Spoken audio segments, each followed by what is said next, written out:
Hello guys and welcome back to my channel. My name is Hannah and here we talk about fashion, decoration and my life in Paris. And today I want to talk about why your favorite brands are dying.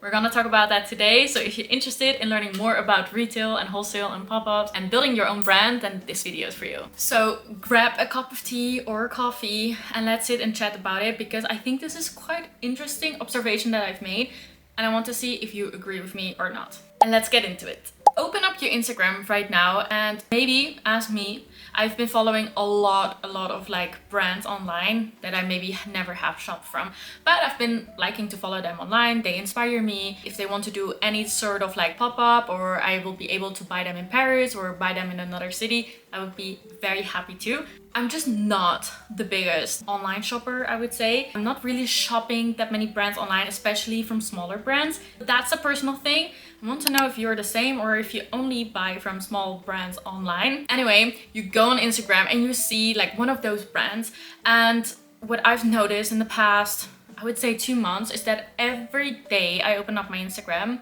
I see another brand saying, we're gonna close our doors. And I feel so sad because H&M and Zara are like expanding like crazy.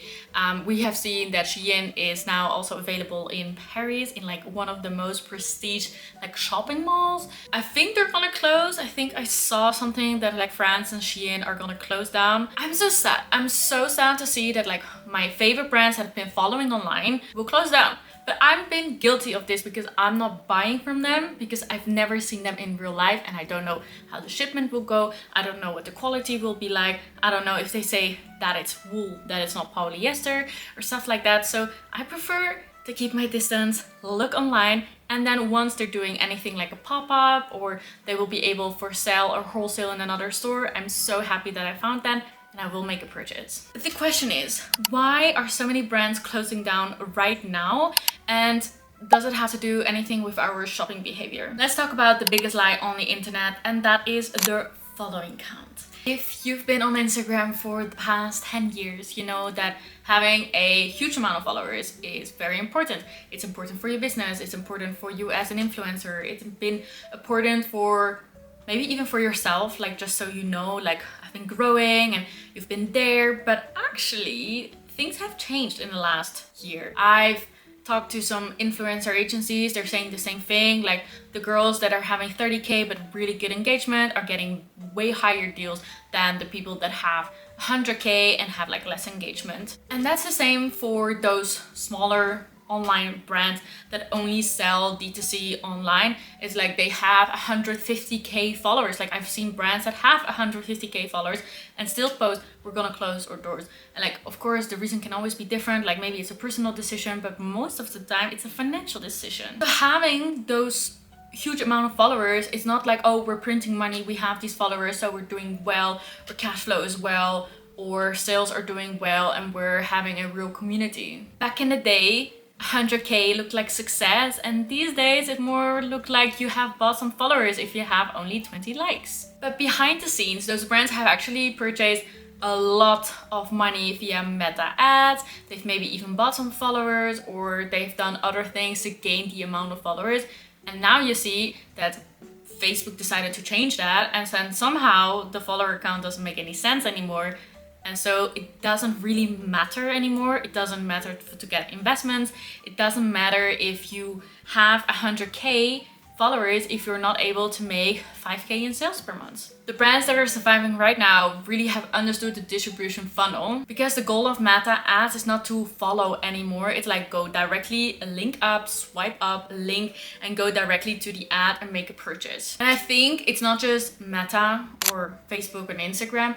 I think it also has to do with Xiaohongshu, the Chinese platform. I'm on there too, so if you want to follow me, that would mean a lot for me. If you're there and you see, I think like Instagram and like Meta or like Mark Zuckerberg is like really looking at what the Chinese social media are doing, and then tries to basically take everything and implement it, but it's not working the same way, because I feel like on Red you can do easily a live stream and it doesn't need to be very much selling. If it's not the followers, then what is happening to these brands? Why are so many closing down right now? So if it's not the following, then what is exactly the problem? Well, brands don't really are just a amount of like followers. They need traffic, they need email, they need e-com, they need community. And so if you only are very focused on Instagram and like Instagram selling, and like once Instagram really changes, then what is happening in between? So the industry calls this omni-channel depth. So you're not only focusing on one part of your business and trying to make sales, but you're doing this over multiple channels, and you try to all funnel that down to like a lot of sales. That's always the goal. So in the era of like AI and everything, we see that more brands are, you know, stronger online, but then also in the meantime, they're less strong, because I feel like they kind of lost the plot between online and like real life. I think this is especially true regarding trends. Like, we've seen trends go so fast, and they're coming every other week. There's a new trend, and like soon there will be autumn, so there will be a lot of like new autumn trends. And so people will not say like, oh, maybe fringe or brown colors, but then they go to like this very specific niche of like one part of like this trend. For example, mob wife. This was like a very short, very fast, came and it left directly trend, which is funny because I love to wear my fur coat. I bought it secondhand. I've been loving it for very long. I've been treating it very well, and I think a fur coat is like an essential in Paris anyway for the winter. And having that feeling between like a real brand and having that in the retail space as well, like feeling it in real life, and like when I want to buy something like fur, for example, online, I want to know, where's the fur coming from? Is it real fur? Is it fake fur? How does it feel like? Is it secondhand? Is it new? There are like so many questions you would have that you probably will not find online because you just cannot check. Well, if they would do like a pop-up, you could at least try it, find it, feel it, see if the fit looks good. Otherwise, you keep shipping back and forth. And also that is like very unsustainable regarding money, but also in regards to environment. And then it also comes to like a lot of brands that I keep seeing online. I know that they have like 100k or 150k followers online, and then they say, oh, actually we're going into liquidation, so everything is like 70% off on our website, feel free to order. And then I'm still going to the website and check, and I'm still like, I actually have no clue. What size am I? I still have no clue about the quality, even if it's like cheaper. I have no clue in how maybe certain things I would style just because it's like cheap. I'm like, oh well, maybe I could buy it, but then I don't know. So there's like a lot of things that keep going and happening, and then in the end, especially me as a consumer, I will still not buy from them because I actually don't know them as well. That's why I think maybe if you're just online, it's not good, and that you need to do both. You need to be online very strong, but you also need to have some sort of like sales spots within certain cities. It can be London, it can be Paris, it can be New York, it can be Amsterdam, Berlin, or Madrid, and make sure that there are like places where people can actually come and see the brand, because maybe it doesn't go directly to the brand's money source, but I think indirectly they will be so much stronger and they will gain so much more for a longer time of period because you've decided you want to be here for a long time. And I think it's like very slowly coming back. So now let's address the elephant in the room. Over the last few years, a lot of brands have been saying that they are sustainable. We are sustainable, we use organic materials, we're ecological smart, we're eco-conscious, we only ship with like providers that are sustainable. Yaddy, yaddy, yaddy, yaddy, yaddy. And so, you know what is happening right now? We're in like this kind of like economic downturn. I feel like less people have money. People are unable to buy houses. You know, everybody's complaining. Everything got so expensive. Holidays got expensive. Grocery got expensive. Everything is expensive. So then what do? They will not buy sustainable. They will go second as they go thrifting. They go for secondhand. And let me tell you, that is not much more sustainable. I mean, in a way it is more sustainable because it doesn't end up in the landfills, but trust me, there is like very dirty practices happening behind like secondhand sourcing and like the thrifting, especially in like fast fashion or like fast environments. Like, oh, in Germany it's Humana. I think they have like a very bad story, and I think it's also N21 in Belgium, and then of course Free P-Star in Paris. Like, there is no woman working there. How come? And there is no young person working there. How come? There is like only a certain type of people working there. And so, you know, you have to think, okay, if I buy this for very cheap, you know, it needs to come from somewhere, the margin. Let's be brutally honest. Being a sustainable brand is a luxury of high cash flow. If a business is not making enough sales, It cannot afford a ethical supply chain. It cannot buy any certifications on why it is sustainable, or for example buy plastic-free packaging or like other material packaging. And so survival always trumps in economics. If you go under, you are 0% sustainable. And then you don't longer exist, and then we don't even know where to buy sustainable brands, or like brands that have like some sort of like conscious, or that are not trying to sell you the newest trend all the time, or you know the thing.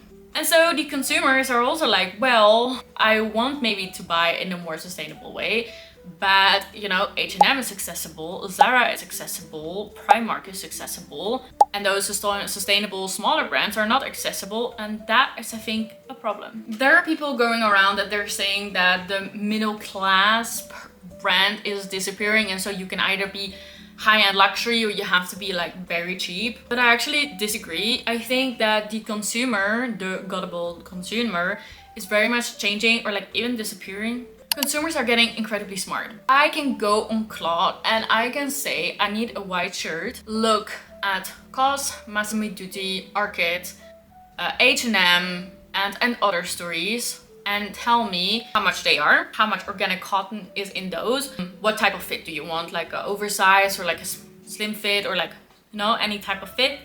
And then maybe the thickness, because for me thickness is kind of important. So I would say if it's like very thin, or is it like very thick, is it like bulky or not. You ask Chat or Claude this and it will come up with an answer for you. So the consumer can actually calculate, or like even like search very smart in a way, to find the best price for the best quality in the best place. If somebody buys a shirt for 20 euros, they know what they signed up for. Cheap, disposable, and it's low risk.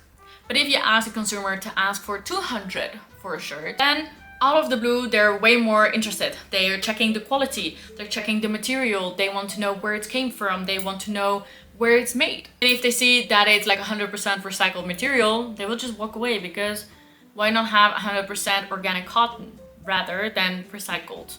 It's 200, so a consumer will be like, well, I'm not gonna buy recycled if I can get it for 80 euros as well. So consumers are refusing to pay like premium prices for like very cheap products.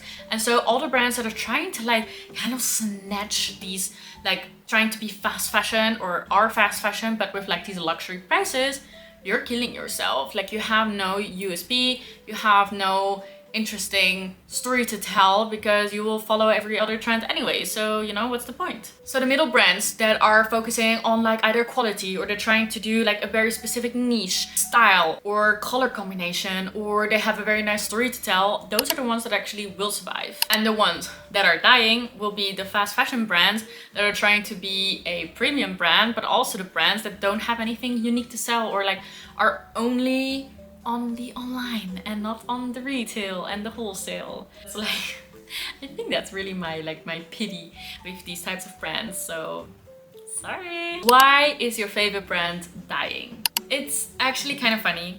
They've built a community and not a business. They chase followers instead of like cash flow, relied on digital cloud rather than real world community, or trying to understand the community that will actually purchase from you in real life. And some will forget that when money is tight, the quality is insanely important, because your product quality and your design will probably save you. So to all my friends that are launching their own brand soon, please make sure that you also have a strategy for not just online, but make sure that you're also be able to do some sort of like retail, wholesale, pop-ups. And don't worry about hitting 80k followers within a year. Nobody's gonna check, nobody's gonna care. Worry about the people that will actually buy from you, will repurchase again and again and again and again, and become a true fan of yours, and then use word of mouth. Because word of mouth is not that bad of a concept at all. I think that's mostly how I got my clients, that's how I make most of my friends, that's how I get to introduce to new products a lot of times, and it's not like somebody telling me on social media, by the way, you need to really try this. Like, I will be intrigued, but if I haven't seen it like 100 times, I might not be that much interested. And please comment down below what's your favorite brand and why it is your favorite brand. And if you have your own brand, please let me know, because I'm very curious to learn more about it. I hope this video was interesting, and I hope to see you the next time. Bye!